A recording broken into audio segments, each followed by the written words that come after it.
নমস্কার বন্ধুরা, আজ চলে এসেছি আরও একটি নতুন ভিডিও নিয়ে। বৈশাখ মাসের যে কোনো বৃহস্পতিবার তুলসী গাছের গোড়ায় পুঁতে দিন এই একটি জিনিস। এতে বাস্তু দোষ দূর হবে, তার সঙ্গে আসবে প্রচুর অর্থ। আসুন বন্ধুরা পুরোটা জেনে নেওয়া যাক। তার আগে বলি বন্ধুরা, আপনাদের কাছে একটাই অনুরোধ, আপনারা ভিডিওটা পুরো দেখুন। বন্ধুরা, এখন চলছে বৈশাখ মাস, একেবারেই বছরের প্রথম মাস, যার নাম বৈশাখ মাস। এই বৈশাখ মাস অত্যন্তই শুভ এবং অনেক গুরুত্বপূর্ণ একটি মাস বলা চলে। এই বৈশাখ মাসের যে কোনো বৃহস্পতিবার আপনারা শুধুমাত্র এই একটি জিনিস তুলসী গাছের গোড়ায় পুঁতে দেবেন, আর দেখবেন আপনাদের সকল সমস্যা দূর হতে চলেছে। বন্ধুরা, এই বৈশাখ মাস হলো ভগবান কৃষ্ণর মাস বা মা লক্ষ্মীর মাস বলা চলে।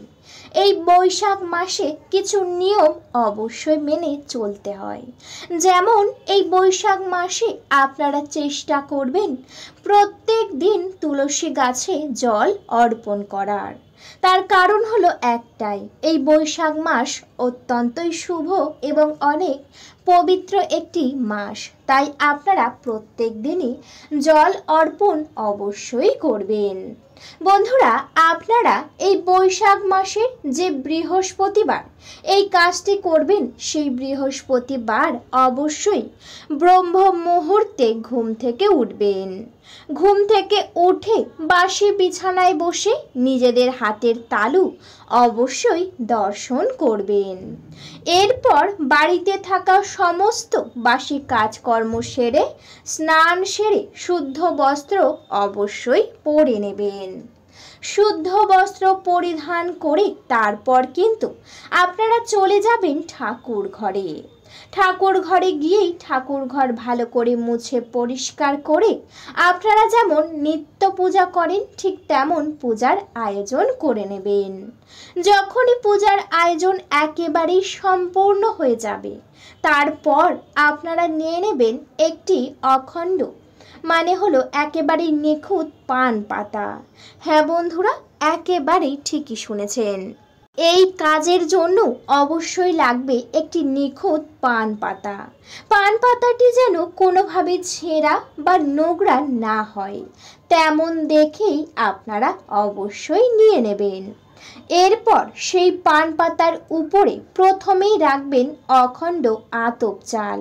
বন্ধুরা, প্রত্যেক বাড়ি ঠাকুর ঘরে সর্বদাই এই আতপ চাল থাকে, তাই সেখান থেকে আপনারা সামান্য পরিমাণ অখণ্ড আতপ চাল নেবেন এবং তারপর পান পাতার উপরে সেই আতপ চাল রাখবেন। এরপর আপনাদের রাখতে হবে 3টি পদ্ম বীজ।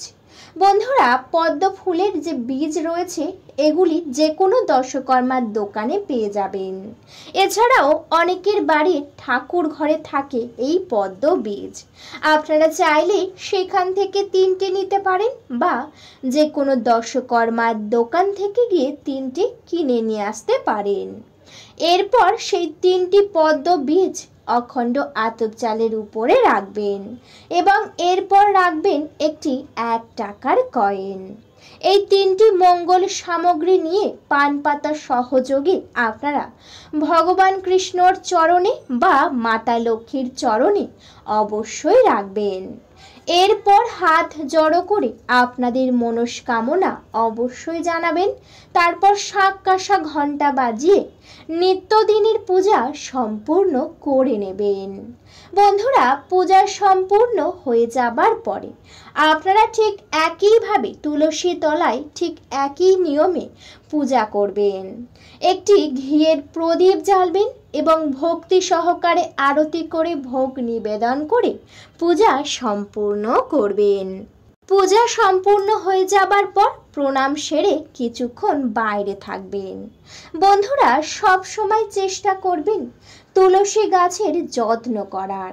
মাতা তুলসীকে আপনারা যতটা যত্ন করবেন ততই কিন্তু আপনাদের জীবন থেকে অশুভ প্রভাব দূর হবে।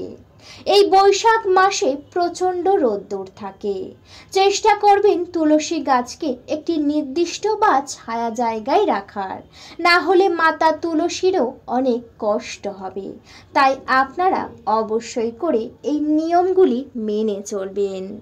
বন্ধুরা, যখন কিছুক্ষণ পর আপনারা ঠাকুর ঘরে প্রবেশ করবেন, তারপর সকল দেবদেবীর কাছে অনুমতি চেয়ে সমস্ত ভোগ আপনারা তুলে নেবেন এবং সবাই গ্রহণ করবেন, বাড়ির সবাইকে দেবেন। এরপর ঠাকুর ঘরটিকে ভালো করে মুছে একেবারেই শুদ্ধ বা পরিষ্কার করে নেবেন। বন্ধুরা, পরিষ্কার হয়ে যাবার পর আপনারা যে দেবতার চরণে সেই পান পাতাটি রেখেছেন, আপনারা সেই স্থানে বসবেন। হাত জড়ো করে নিষ্ঠা সহকারে অবশ্যই প্রণাম করবেন। এরপর সেই পান পাতাটি সকল দেবদেবীর কাছে অনুমতি চেয়ে তুলে নেবেন। তারপর আপনাদের নিয়ে নিতে হবে একটি পরিষ্কার লাল কাপড়। যে কাপড়টি আপনারা নেবেন সেটি যেন একেবারেই পরিষ্কার পরিচ্ছন্ন হয়, তেমন দেখেই অবশ্যই নেবেন। এরপর সেই কাপড়ের উপরে পান পাতা সহযোগে সেই 3টি মঙ্গল সামগ্রী একত্রে রাখবেন। এরপর শালু কাপড় বা লাল কাপড়টিকে ভালো করে বেঁধে একটি ছোট্ট পুঁটলি আপনারা করে নেবেন। পুঁটলিটি হয়ে যাবার পরে সেই পুঁটলিটিকে নিয়ে আপনারা সোজা চলে যাবেন অবশ্যই মাতা তুলসীর কাছে বা তুলসী তলায় অবশ্যই যাবেন। এরপর মাতা তুলসীকে প্রণাম করে ভগবান বিষ্ণুর কাছে অনুমতি চেয়ে একটুখানি তুলসী গাছের গোড়ায় মাটি খুঁড়ে নেবেন, যাতে সেই পুঁটলিটিকে আপনারা মাটির ভিতরে রাখতে পারেন। খুব বেশি মাটি খুঁড়তে একেবারেই হবে না, একটু বেশি পরিমাণ খুঁড়বেন না, সামান্য পরিমাণ খুঁড়বেন। এরপর পুঁটলিটিকে সেই মাটির মধ্যে রাখবেন, উপর থেকে ভালো করে মাটি চাপা দিয়ে পরিপূর্ণ করে দেবেন। যখন আপনারা পুঁটলিটিকে রাখবেন, অবশ্যই ভগবান কৃষ্ণর নাম বা মাতা লক্ষ্মীর নাম স্মরণ করে তারপর রাখবেন। বন্ধুরা, এই কাজটি হয়ে যাবার পর মাতা তুলসীর কাছে দাঁড়িয়ে হাত জড়ো করে নিষ্ঠা সহকারে অবশ্যই আপনাদের মনস্কামনা জানাবেন এবং প্রত্যেক দিন আপনারা কিন্তু এই গোটা বৈশাখ মাসে জল অর্পণ করবেন। প্রত্যেক দিন সকালে স্নান সেরে শুদ্ধ বস্ত্র পরিধান করে একটি তামার ঘটি বা তামার পাত্র করে প্রত্যেক দিন জল দেবেন। এতে কিন্তু অনেক পুণ্য অর্জন হয় এবং জীবন থেকে অশুভ প্রভাবও দূর হয়ে যায়। এই বৈশাখ মাসের যে বৃহস্পতিবার আপনারা এই কাজ করবেন, অবশ্যই এই নিয়মগুলি মেনে তারপর কাজটি করবেন। কিন্তু বন্ধুরা, একটি কথা অবশ্যই মাথায় রাখবেন, তা হলো বন্ধুরা, এই কাজ কোনোভাবেই কিন্তু সন্ধ্যাবেলা একেবারেই করা যাবে না। যতটা পারবেন অনেক সকালে করার চেষ্টা করবেন। সন্ধ্যাবেলায় তুলসী গাছে হাত দিতে নেই বা তুলসী গাছের গোড়ায় মাটি একেবারেই খুঁড়তে নেই, তাই আপনারা অবশ্যই সকালে করবেন। এই কাজটি যতটা পারবেন গোপনে করার চেষ্টা করবেন।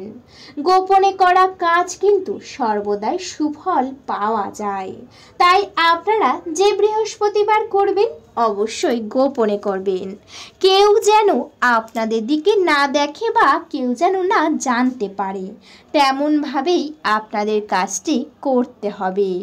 বন্ধুরা, যখনই আপনারা এই কাজ করবেন অবশ্যই মনে বিশ্বাস এবং ভালোবাসার সাথেই করবেন, তবেই কিন্তু ফল পাবেন। যদি অবিশ্বাস করেন বা যদি মনে করেন এতে কিছু হবে না, এমনটা যদি মনে করেন, তাহলে কিন্তু নানান বিপদে অবশ্যই আপনারা পড়তে পারেন। তাই আপনারা মনে বিশ্বাস এবং ভালোবাসার সাথে করবেন, অবশ্যই ফল পাবেন।